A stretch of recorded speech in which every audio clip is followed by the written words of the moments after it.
If time was needed for distance, with absence has made the heart grow fonder. The marvel of music, socially engineered on purpose, so there would be no comparison, no thoughts to ponder. The world is riddled with riddles, billions of people trying to figure out life. It's pitiful. Enter our world. This podcast, this journey, the second phase of an analogy. This is a prelude for the story of Season 4. The Doneson Podcast. You better tell somebody.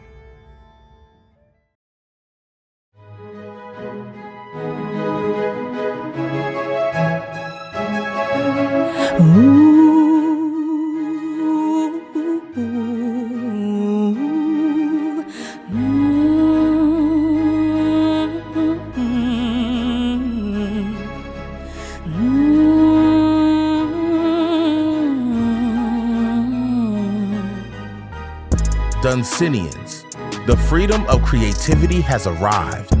Let's take this journey from the US to Brazil, through India onto Europe, from Asia onto the transatlantic and throughout the world. We'll call it the dark side. The Doneson Podcast is in full effect. Watch it, feel it, listen to Shaana Montana, Uncle Rico, Rod, and Rollo. Let's put it where the goats can get This is how I feel.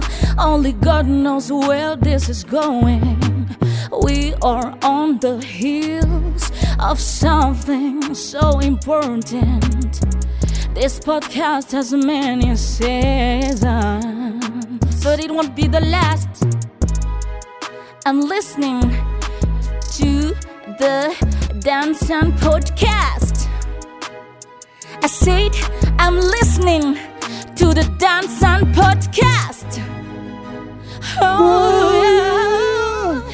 It's a Doneson Podcast. I mean, she can really think I can sing as a backup singer, right? All right. Oh, Lord, hell no. Not at all.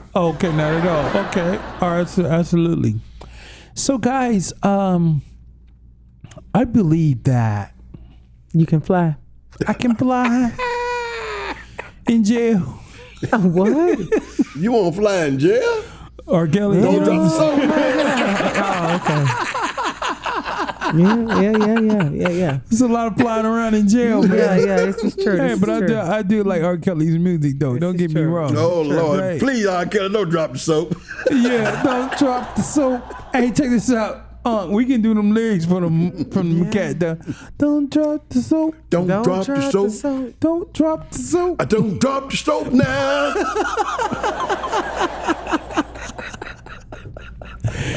No, don't forget to tune in every Monday for the audio version of the Doneson Podcast and every Wednesday on the YouTube channel titled the Doneson Podcast. Mm-hmm. Now, as a reminder, we have a corporate team building project that's been going on involving Joey, Edwin Evick, Rollo, and Oliver. So the gang will be back October the 3rd. I know everyone will be excited to hear from them, all right? Yeah. And in the meantime, it's time for the Doneson Riddle Show. All right. It's the Doneson Riddle Show. You have 60 seconds to solve the riddle, which is an ample amount of time. If you answer wrong, a dummy's getting electrocuted. And here's your host, Rod! All right, now here's the riddle. You have 60 seconds to solve this, all right? Here it is. Mm-hmm. Think real closely about this one, all right? Okay. Montana, you're very good. Uncle Rico, you're very good, like in this way. So whatever. What? I ain't gonna lie. Montana Trying to been bringing gas it. me up. Hey, Yeah, Montana been bringing it though. Yeah, okay. Okay. What room do ghosts avoid? What? Room. Room? Yeah. Yeah. Do they avoid? Mine. Better be mine. Think about it real hard, right? What room do ghosts avoid. Name the rooms in your home. Bedroom. That's the hint. Okay. Bedroom. You got a bathroom, right? Of course, you got a kitchen. You A got kitchen? your living room. You got what? the living room. That's right, Montana. They can't survive there. That's right. Ghost avoid the living room. Yeah, they can't survive there. Montana. That's They need that dining room. Montana. Right. Here they go again. Another later. Another later. This is what they wrote. Another later. A little, oh yeah. A little, oh no. And a lot, you gotta be kidding me.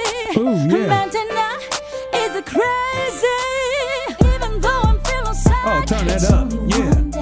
I turn into you. Oh, yeah, that sounds good. I'm watching your YouTube on a Wednesday. Make me feel like I am somebody. Yeah. It's so funny. Oh yeah. Yeah. Oh yeah. Turn it up. Yeah. Oh yeah.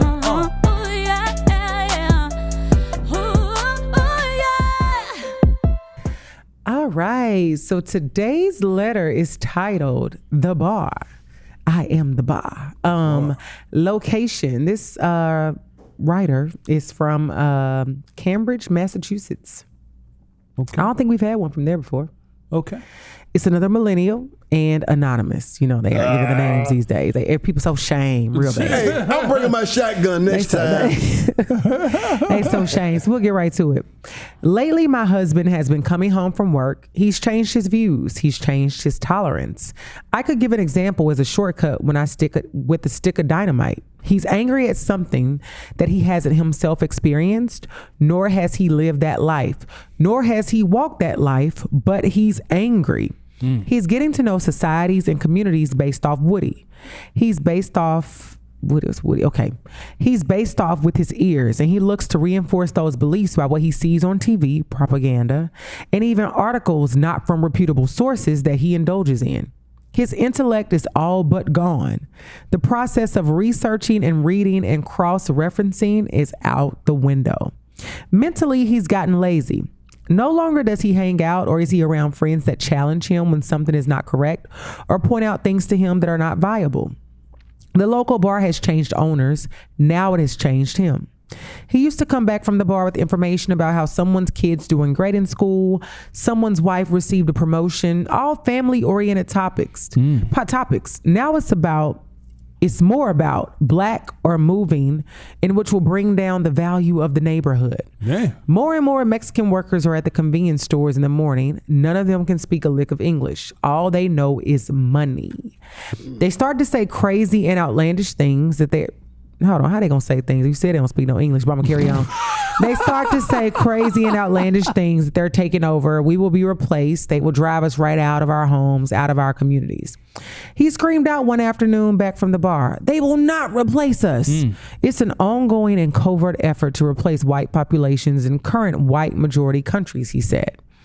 In the coming days, I've overheard my husband say that he interviewed a non-white person and said that he would never give him the position as a supervisor, even though he's qualified for the position.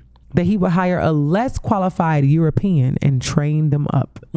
My husband knows the disparities exist between white and non-white people in education, money, and the concentration of power, which gives white people a significant advantage in achieving and maintaining good health. I said, "Honey, let's sit down and talk, but I want you to listen to me. Stop me when I'm wrong. We've always had the privilege of having a positive relationship with the police. Our kids have had the privilege of attending segregated schools of affluence. We have had the privilege of soaking in media blatantly biased towards our race. We've had the privilege of playing the colorblind card, wiping the slate clean of centuries of racism. We've always had the privilege of not competing against people who are more qualified for the job. Honey, what are you really scared of?" I see why she wrote this anonymously. Dang. What do you think about this? This is deep. Yeah, it was. So deep. Read it again. No, I am not. No, David, I I'm not reading this whole letter again. I refuse. No, I'm serious. I missed something. I missed something there. I did. I'll do an overview. Okay. Thank you. This is Montana. a wife with a husband, where the husband had views that were very normal. He started hanging out at a certain bar, and he started feeling like, Mexicans and other people were going to take over, but he feels like in the job he works in, he would never give the job to people that are even qualified. He'll definitely give it to a European American. And the wife has brought a point to him to ask him, like, what are you really afraid of? We've always had this certain privilege with police, privilege with certain schools, privilege with racism. What are you really afraid of? Because it can't be these things that are blatant to us. You're afraid of losing. He's afraid of becoming second. He's so accustomed to being first Yeah. that he can't even imagine a phantom attitude of coming in anything but first. Yeah. Fear of himself. He need to. Wow. Man. This guy's caught up he's in a fantasy world. Yeah. He's not living in reality. He refused to accept the fact that he's not number one all the time. Sometimes you're gonna have to play second fiddle, Right. or third fiddle. Right. And that's just life, man. It's not about race. It's not about color. It's about intellect and what you know and what you don't know. Right. And you got to accept that for what it is. Right. It's, what's so simple? People contradict themselves all the time. Yeah. This government is set up, democracy is set up on a perfect level, man. It really is. But you got people, human beings, with emotions and thoughts and feelings who will not and refuse to abide by all the rules. So therefore, you create an atmosphere of uncertainty where you feel that you're always right. Life ain't that way. You got to accept responsibility. Sometimes you're not going to always be right. Right. Sometimes you're going to be wrong. And that's okay. Yeah. It's okay to be wrong sometimes. Because no one is perfect. No one got all the answers. Right. But you got individuals in life, man, and in society and in positions that can't accept that. Yeah. They always want to be right. Yeah. They always want to be the one who got all the answers. And they want everyone to follow them. Right. And that's just not life. It's not going to happen that way. So, in essence, man, me personally, I'm the first to admit when I'm wrong. I can accept that. I will not willingly say that I'm wrong. You're gonna have to prove to me that I'm wrong. Right. True. This is human nature. This is how people are. Right. But a lot of people can't accept when they are proven wrong. That's the problem. You gotta accept when you're proven wrong, accept it and move on and grow from it. You got other people on the other hand who can't deal with that. They want to always be right. They can't accept being wrong. And they will fight you head and nickel and tail, man, to prove that they're always right. Right. And this is where everything get all combobulated and confused and jumbled up and can't nothing work now. Can't nothing move forward because you got the individual here who refused to accept that they was wrong. Yeah. Right. Now, this topic is called Hitler's propaganda machine. Yeah. All right. One of the most striking Nazi views was that Jim Crow was a suitable racist program in the United States because American blacks were already oppressed and poor, they said. But then in Germany, by contrast, the Jews were rich and powerful. It was necessary to take more severe measures. Yeah. Because of this, Nazis were most interested in how the U.S. had designated Native Americans, Filipinos, and other groups as non-citizens, even though they lived in the U.S. states and territories. These models influenced the citizenship portion of the Nuremberg Laws, which stripped Jewish Germans of their citizenship and classified them as nationals. Now, if you don't know what Nuremberg laws are, take a listen to this. The two laws were the laws for the protection of German blood and German honor, which forbid marriages and extramarital intercourse between Jews and Germans, and the employment of German females under 45 in Jewish households, which is weird, right? Yeah. The Reich, which could be pronounced differently, citizenship laws, just in case you didn't know, Reich means empire, right? Which declares that only those of German or related blood were eligible to be Reich citizens. The remainder were closed as state subjects without any citizen rights. Ein Volk, ein Reich, ein Führer. One people, one realm, a community of territory over which a sovereign rule, a kingdom, one leadership.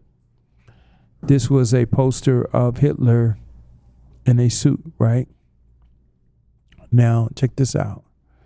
After Adolf Hitler ascension to power in 1933, the Nazis set out to reconstruct German society. To do that, the government attempted to avert complete control over the populace. Every situation was infused with National Socialist ideology of Nazis. Schools, no exceptions, were even before they were power, right? Even before coming into power, Hitler had hinted at plans to broad educational exploitation, propaganda that was exercising control over virtual every form of expression, radio, theater, cinema, fine arts, and press and churches, everything, speech. The power of speech was talking about Hitler can, check this out.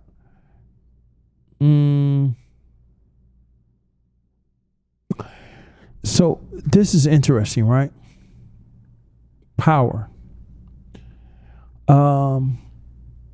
You can't underestimate Hitler's own words. Hitler himself provided his views on the importance of spoken word. Quote, I know that men are won over less by the written than by spoken word. And every great movement on the earth owes its growth to great orators and not the great writers. Listen to the speech of Hitler.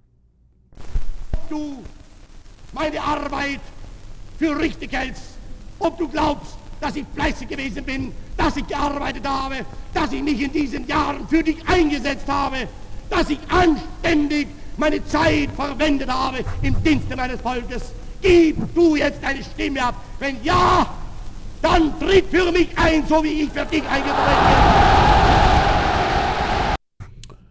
bin. All right, so we're going to prove that speech was very important. Mm-hmm. This is the first time ever. You cannot find this anywhere. This is Hitler's regular voice. Listen to this. Ich sagte vorher dem Herrn Staatspräsidenten, ich habe das vorher nicht geahnt, hätte ich es geahnt, dann wäre mir noch schwerer zu Herz gewesen, aber den Entschluss hätte ich dann erst recht gefasst, denn es blieb ja gar keine andere Möglichkeit. Ich war mir ja schon klar, schon im Winter 39, 40, dass der so eine Übersetzung kommen musste. Ich hatte nur den Albtraum-Krieges noch mir. Denn der Zweite Weltkrieg, das wäre unmöglich gewesen. Das wären wir auch zerbrochen. Das sehen wir heute besser, als wir es damals berechnet haben. Das werden wir zu brauchen. Und mein ganzes, ich wollte an sich noch im Herbst 39, wollte ich an sich noch den Westfeldzug durchführen. Thank you for tuning in to the Doneson podcast. The Doneson, it's a Doneson.